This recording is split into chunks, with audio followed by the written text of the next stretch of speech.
Previously on the Indo Daily.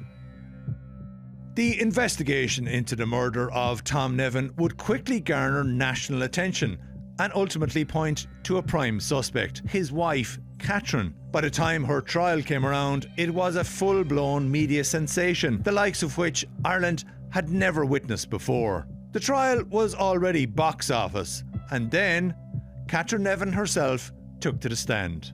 I'm Fionn Sheehan, and on part 2 of this Indo Daily special, I'm once again joined by former RTE Legal Affairs Editor and presenter of Drive Time and Morning Ireland on RTE Radio 1, Mary Wilson, to look back at how one of the country's most notorious murder cases gripped the nation, and to ask, why do we remain so fascinated with the Black Widow 30 years later?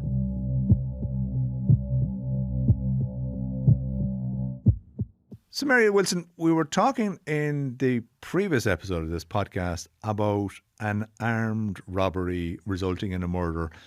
Just briefly recap for us what happened after Patrick's Day of 1996. So we go back to the night of the 18th into the morning of the 19th. Tom Nevin was murdered. He was shot dead as he counted the takings from the pub after closing time, sometime between 1 o'clock in the morning and 3 or 4 o'clock in the early hours. He was shot with a shotgun, died pretty much instantly, we're told from the pathology, and the takings amounting to some 15 or 16,000 pounds was stolen. His wife, Katherine, who was asleep upstairs, she said, having taken a sleeping tablet, was awoken by feeling what could have been a knife, what may have been a gun in her back, with a masked gunman saying, "Where's the effing jewellery?" Her room was ransacked. She was tied up with a pair of panties stuffed in her mouth and nylons tying her face, cord around her wrists, and she was tied up, didn't manage to free herself for a few hours. She did hear what she described at the time as the clanging of saucepans downstairs. That presumably was what was the gunshot. Got herself free some hours later, made her way downstairs, managed to press the alarm, and the Gardaí arrived at the premises sometimes before 4:30 in the morning to discover Katherine distraught on the floor and Tom dead in the kitchen. So we have a full-scale Garda investigation into a murder that's quite high profile because it's a businessman, a publican in his premises.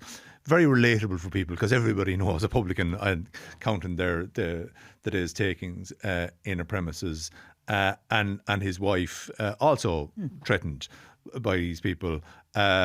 It's a high profile pub. A lot of people are familiar with it because they're driving down the road to Wicklow past Jack White's. The Garda investigation is underway, and it appears to be a search for a gunman who had broken into Jack White's Inn. At what point does the focus shift then, do you believe, to Catherine Nevin? So they found the car, that Tom's car was also stolen, and that was found abandoned in Dartmouth Square, which people know Dublin is near Ranelagh in Dublin 4. But there was no sign of a break-in. The house had been on the latch, but you start, I suppose, putting together the building blocks of a case, as the Gardaí would. No sign of a break-in, no forensics, Katherine tied up, but the jewellery wasn't stolen, even though they had taken it. And while the takings of the pub were gone, Tom's wallet, which had £400 or £500 in it, wasn't stolen. And nothing else seemed to have been disturbed or taken.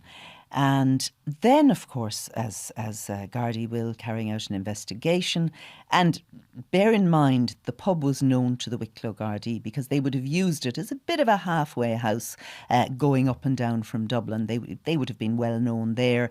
They would have known the pub. They would have known Katherine as the woman who sat on a high stool outside the bar with a little half whiskey, schmoozing the crowds. And she liked, I think it became clear, she liked to schmooze what she saw as the right people. So she would chat to the guards, make sure they were very well looked after.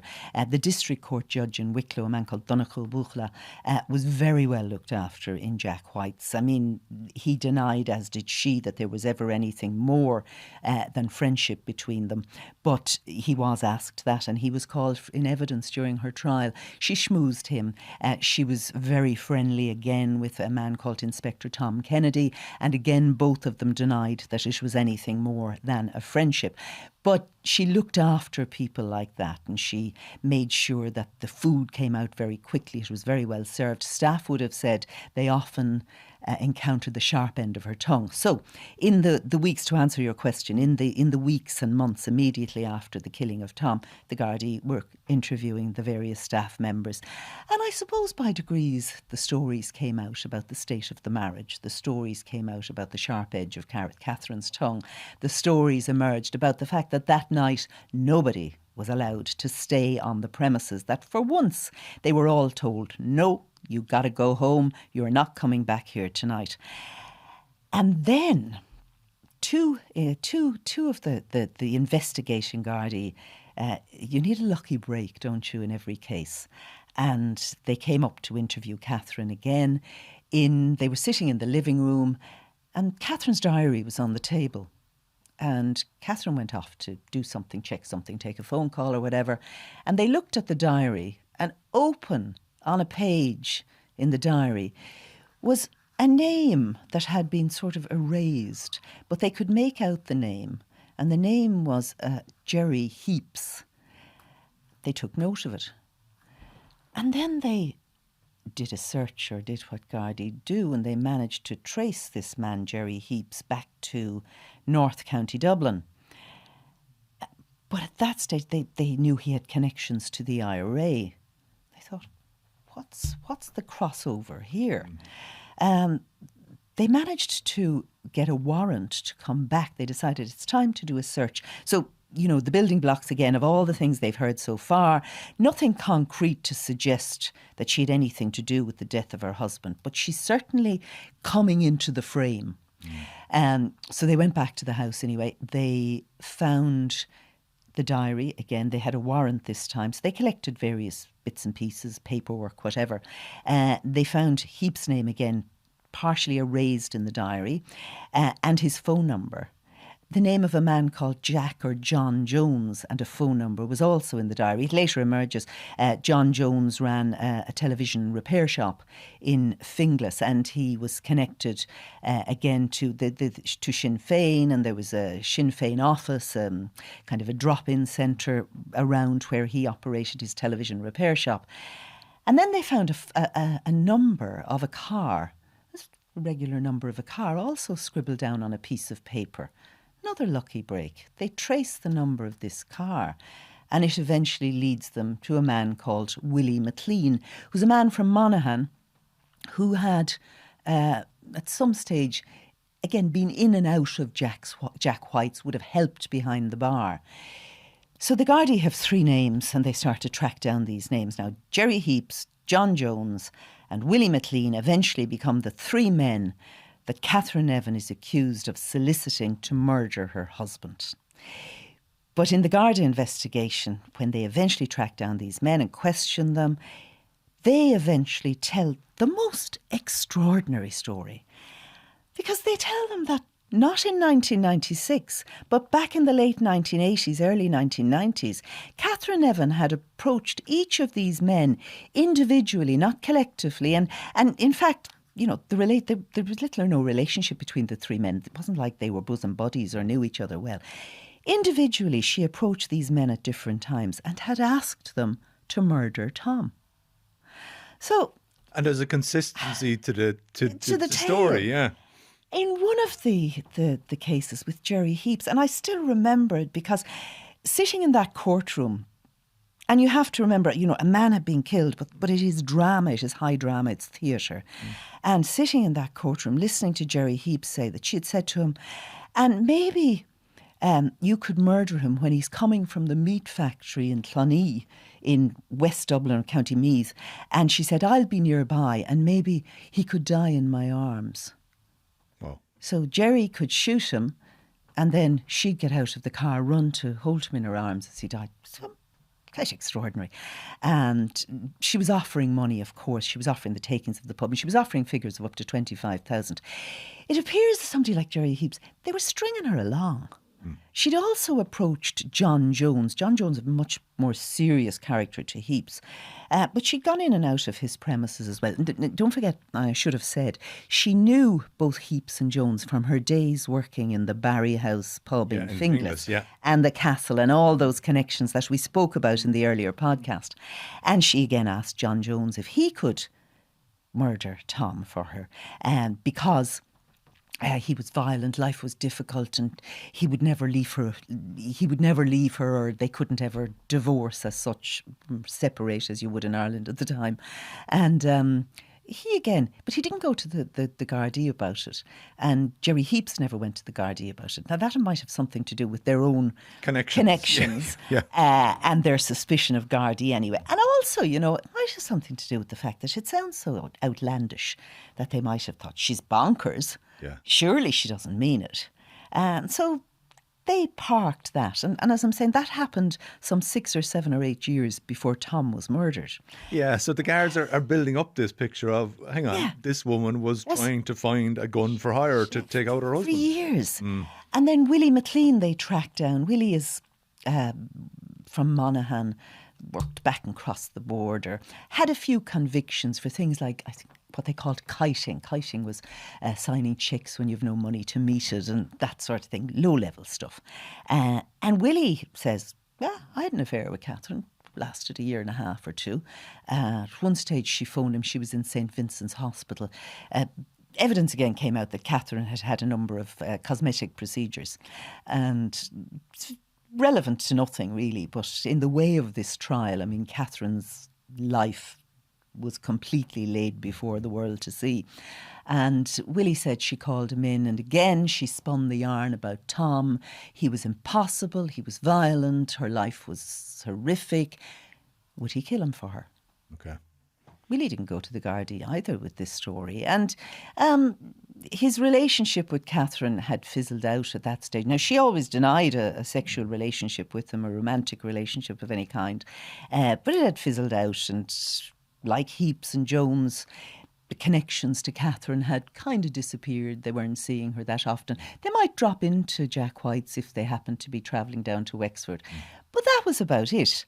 But suddenly the guards have 3 men all telling more or less the same story of Katherine soliciting them to murder her husband. They have a staff telling them about a very strange relationship between herself and Tom, about their suspicions about various relationships she was having with different men and different men in the locality, and the circumstances that night. They have a robbery where there's no evidence of a break-in, there's no forensics to suggest the robbery, the gun is never found, the car is found, but there's no forensics in relation to the car either. So it's all adding up. So presumably, though, it is quite sensational when it gets to the point where Catherine Nevin is arrested and charged. But of course. And she's arrested. And charged with what is the other? This is it. question. She's charged with murder, and they laid, a file went off to the DPP, as it does in these cases, and the file came back, and at this end, and Katherine is charged. And she's charged with the murder of Tom Nevin. And she's charged with soliciting 3 men to murder. Soliciting, very unusual charge. In my experience, I spent 10 years as a legal affairs correspondent. I only saw soliciting charges to murder levelled, I think, once in the court. So very unusual charges. And the murder charge, as we learn, is not that she pulled the trigger that shot Tom Nevin, but that she caused Tom Nevin to be murdered, which brought, again, a very, very unusual It's almost charge. a collusion to murder charge, yeah. And there's no direct evidence, but there's circumstantial evidence. As we'll talk about the trial, I think you'll see how the prosecutor, in this case it was Peter Charlton, who ended up being a Supreme Court judge, and Tom O'Connell, who worked with him, put the building blocks of the case together to build so that you arrived at a point where there could be no other possible scenario or explanation for what was happening other than Katherine had caused her husband to be murdered. So this is a good point to talk about the media fascination with Catherine Nevin before we get into the trial, because it becomes even bigger during the trial. There was an absolute obsession with this woman, wasn't there? There was. The crime correspondence at that time in all the tabloid newspapers, in your own newspapers, in media has, and in television, in RTE and the independent radio stations and all over the place, had a fascination with her. And of course, the crime correspondents, through their sources at that stage, would have been getting some of the information that suggested that the finger of suspicion was going in one direction, and that direction was in the direction of Catherine. Catherine was also in the process at this stage of trying to sell Jack White's. And they owned a lot of other property as well. Tom and herself had been very cleverly buying up property around Dolphin's Barn and Rialto and South Circular Road, so they owned a number of houses as well. She may have been trying to realise or liquidate her assets at this stage. But the finger of suspicion, the photograph of the single red rose at the funeral kept being repeated of Katherine, the mournful, sad widow. And journalists were coming down trying to talk to her as well at that stage. Yeah. At what point does the nickname emerge? The Black Widow. Well, you see, the Black Widow, to my memory, and I may be wrong on this, to my memory, the Black Widow emerged with Patrick McEntee, probably in his time the most famous criminal barrister we had in Ireland. People who knew nothing about the law knew Patrick McEntee's name. And he ultimately ended up being the senior counsel defending Catherine Nevin. And so in the trial, when the many layers of that trial, and when media coverage was brought before the judge and they wanted to have the jury sequestered, and by that I mean they wanted them basically locked away for 4 months completely, so that they wouldn't have sight of or any ear to any coverage or photographs that were published. Paddy McEntee, I think, might have been the one who put the Black Widow, and I could be wrong on this, but saying that the coverage was akin to fingering and naming Catherine Nevin as a Black Widow in the murder. So perfect. It's actually come from her own defence as handed it. He also put another line into, which I recall, which was because the media covered, we commented widely on the state of her dress, her hairstyle, her red nail varnish, her reading material. And at one stage, again, in the objections to the media coverage, I think Patrick McEntee said that coverage, that the red nail varnish and the perfectly manicured nails suggested talons of blood. So you have everything leading to Catherine, the femme fatale, who causes her husband to be murdered. And this all results in what you'd still describe as a very unusual ruling from the judge. Yeah, it was a very unusual. Now, before we say that, we can look back now with maybe 2026 eyes at how Catherine Nevin was treated. And it was pretty shocking that the commentary, what she was wearing, her how hair, she walked, how she dressed, how her hair, her reading material, which ranged from A Woman of Substance, which I think is currently being serialised on Netflix or someplace, to Kipling, to Beowulf. And these were in the colour pieces. I mean, newspapers were sending down their best colour writers in their droves to cover the case, to comment on her, A Vision in Blue, the bottle blonde woman. The coverage was extraordinary. So and the all photo of this, of her going in and the photographs and the pictures in. I was covering it for television and radio. The pictures every day of her walking in. There's one funny story actually, in the midst of all this drama, where she did a walk-in. No, that's unfair of me, actually. She had to walk in every day, and you had to walk through the forecourts and so on. But one of the photographers who covered the case and covered the courts on a regular basis missed the arrival photograph one morning. And when you're in the courts a lot, you develop a nodding acquaintance or even a conversational acquaintance with accused and with the various witnesses in cases. And the photographer said to Catherine Nevin, "I missed your arrival this morning, Catherine. My news editor ain't going to be happy with that." And she said, "Don't worry." She said, I think I have to go out to my car to get something. So I'll be going out shortly and I'll be coming in again. He got his photograph. So was she colluding, if you like, in her own sweet way in the coverage? Was she enjoying the coverage and the profile that she was receiving? I don't know.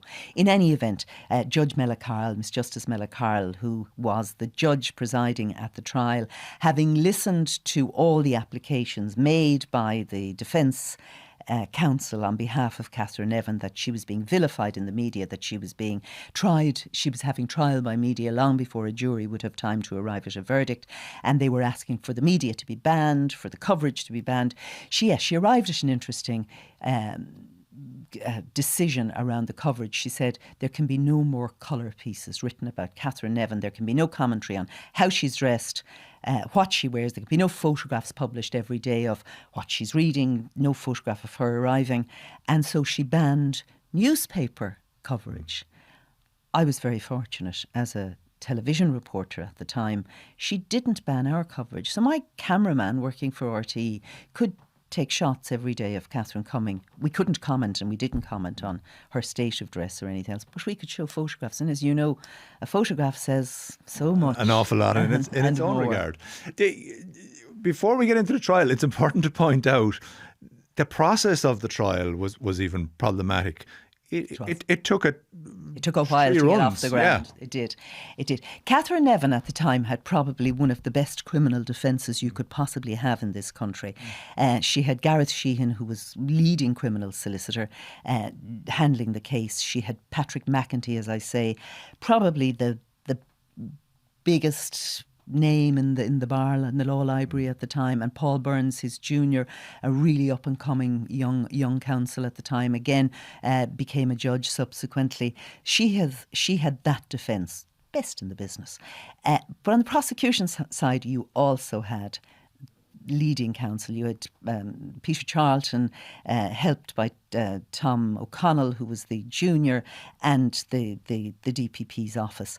So it was, as a journalist covering a case, it was extraordinary to sit there, to hear the best lawyers making their cases every day, cross-examining and examining people. So it was theatre. Like, let's not forget, there was a man dead, and you are trying to find out who murdered him or who caused him to be murdered. But it was theatre, and I remember somebody describing it to me as going into court every day, having a novel read to you. It was quite so extraordinary. The place was jammers. People were coming in with their sandwiches and flasks to get places in the gallery so that they could hear and watch what was going on. And they weren't leaving at lunchtime, because if they left, they wouldn't get their place back. This was court number 4, was the scene of drama. But as you say, they had 3 shots at trying to get this trial off the ground. The first jury collapsed, if I remember, because their conversations and deliberations were overheard by somebody. That collapsed. Second trial collapsed, and finally a third trial got underway. Sometime in January, sometime around the middle of January, it finally got up and running. It lasted for all of 55 days, which again at the time was like this trial set a lot of firsts at the time. And a mammoth list of witnesses and testimony. You took us through the pivotal roles that Jerry Heaps, John Jones, William McLean played, and also the evidence from the scene and the Garda suspicions on it, her alleged relationships with other men.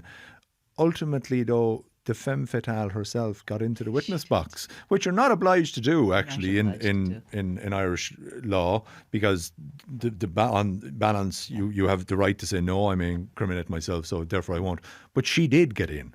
She did, and I wonder if that really was the nail in the coffin for Catherine Nevin and in the conviction of Catherine Nevin, because to say she wasn't a good witness in her own defence is an understatement, and she did herself no favours in that witness box. I suspect, I will never know, that her defence would not have wanted her to go into that witness box, because, you know, you still have beyond a reasonable doubt is the high threshold you have to get to for murder.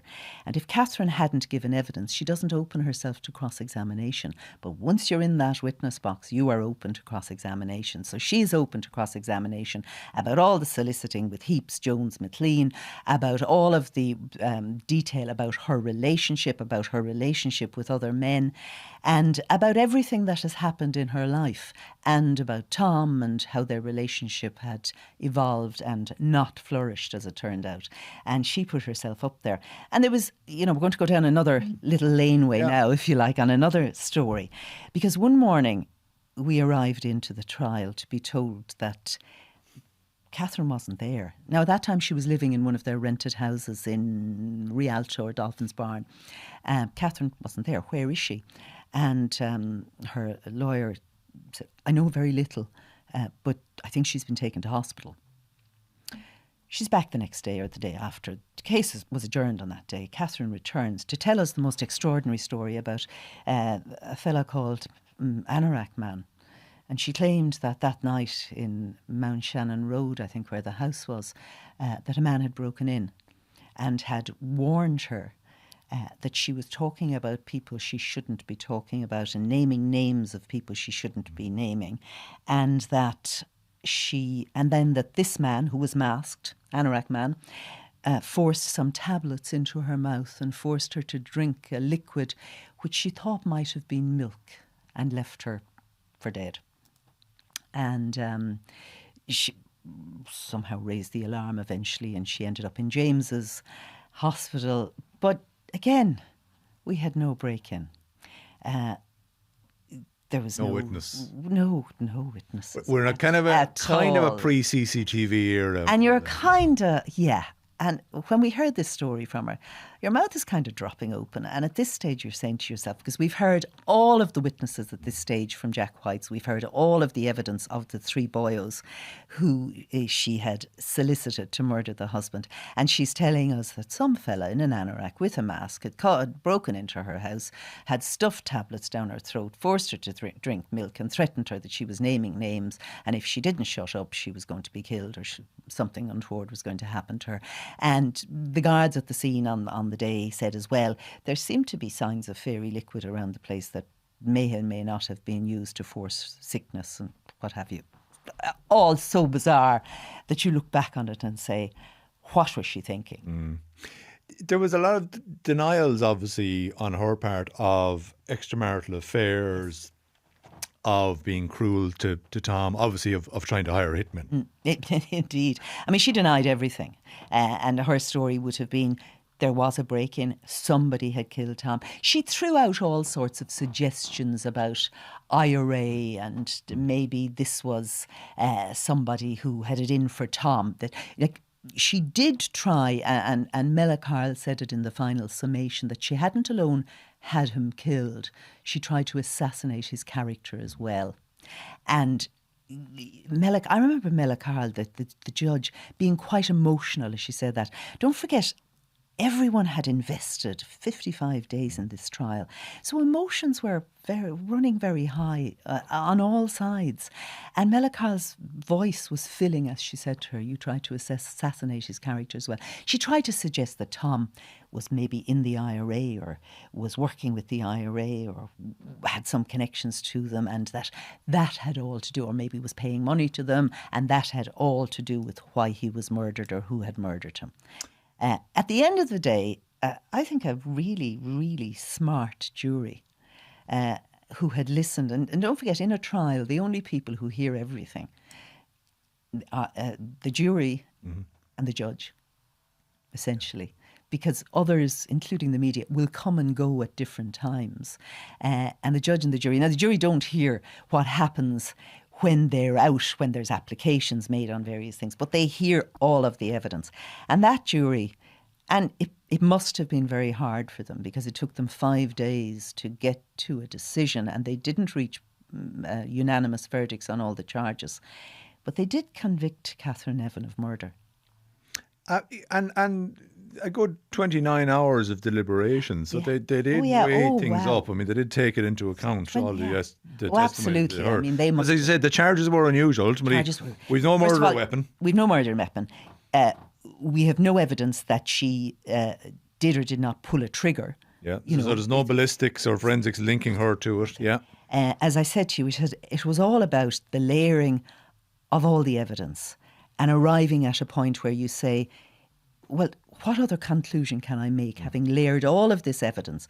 The three lads, Heaps, Jones and McLean, the soliciting to murder, the staff, the relationship, the things about keys and things about different aspects of the relationship down the years, the night in question, the robbery itself, the Garda evidence, and that you can arrive at no other conclusion but that, yes, and you have to reach beyond a reasonable doubt. It's not good enough to say, she probably did on the balance of probability. Not good enough. You got to say, I am convinced that Catherine Nevin caused her husband to be murdered. I am convinced that she solicited Jerry Heaps. I'm convinced she solicited John Jones, and I'm convinced she solicited Willie McLean to murder her husband. So that's the high watermark that the jury had to reach.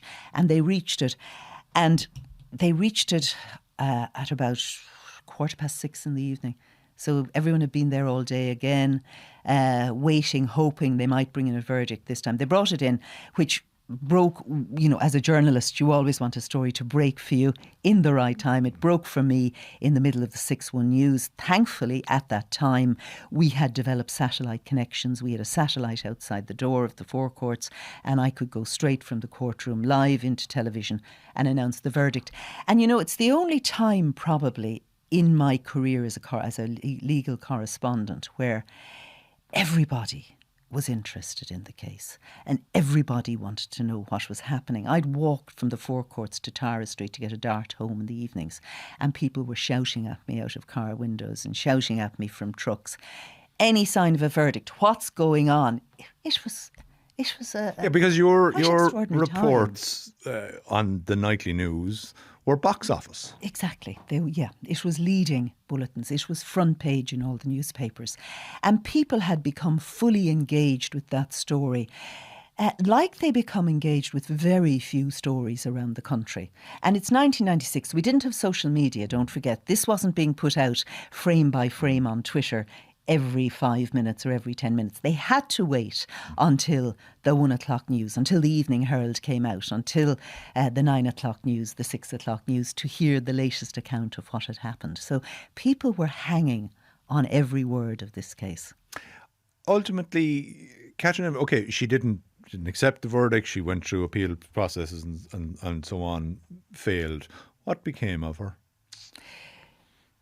She was given a life sentence for murder. She was given 3 other sentences of, I think, around 8 years for the soliciting charges. She went to the Docus Centre in Mountjoy to serve her sentence, and she served the bulk of that sentence. Now, she made several appeals, and there were several court cases in both the civil and criminal courts in relation to hereditary rights and the family, the Nevin family. And it's worth saying something about the Nevin family. The Nevin family were a proud, strong, honest family from Galway.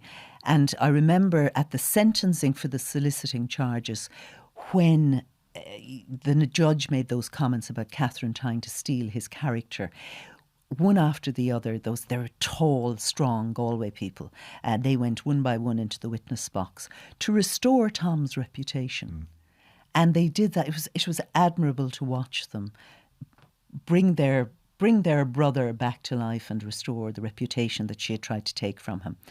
In any event, Catherine, as I say, served her time in Mountjoy, went through all the appeal process, and eventually was being given temporary release. In any event, she started doing a course in Maynooth University, and she was diagnosed with a brain tumour and died, to my knowledge, in a nursing home in North County Dublin sometime around 2018. So that was the tragic end of Catherine Nevin, still in her 60s,